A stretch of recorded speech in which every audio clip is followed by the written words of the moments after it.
Sa nagpadayong consolidation karon sa mga public utility jeepney nga gipatuman sa Land Transportation Franchising and Regulatory Board sa Region 8. Pag-consolidate sa ilang public utility vehicle, 94% na ang report. Gihangop sa Land Transportation Franchising and Regulatory Board kung LTFRB Region 8 ang gidaghanon sa mga nanag-iya og PUJ og UVE nga nagpa-consolidate sa ilang mga unit. Matod ni LTFRB 8 Transportation Development Officer Veronica Reposar nga sa Eastern Visayas adunay 3,692 ka mga PUJ og 3,279 ang kinatibuk-ang na-consolidate o nagpamiyembro sa mga transport cooperative.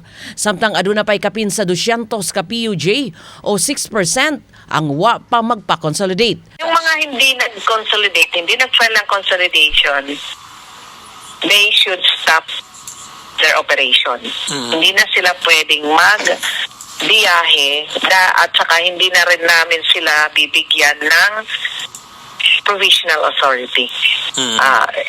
Yung gagawin na lang nila, punta na lang dito sa opisina para mag-file sila ng cancellation of franchise nila or dropping. Kasi hindi yun automatic na drop.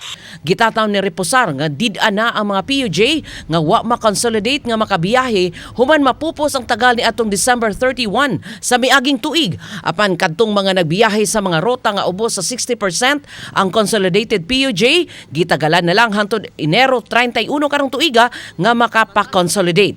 Nanawagan usab si Reposar sa mga wa magpa-consolidate nga muduso na og cancellation sa ilang permit aron mahunong na ang pagbayad og buhis sa BIR. Sa pagkakaron, gipaabot na lang sa LTFRB nga makompleto na ang Local Public Transport Route Plan sa tanang local government units sa Region 8. Ang pag-consolidate ubos sa PUV Modernization Program gisugdan pa ni adtong 2017. Ang maong programa nakaani og managlahi nga reaksyon gikan sa mga driver o operator. Alang kang Army Gold Colon o sa ka-driver o operator, wa siya makauyon sa programa kay mapugos sila pagkuha og bag-o nga unit bisan og dili pa angayan ikuha. Kanang consolidation, wa jud ko kauyon ana.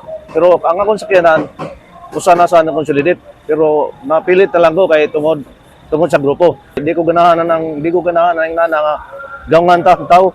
Kay operator ko. Nya anong sila na may magbuti no namo.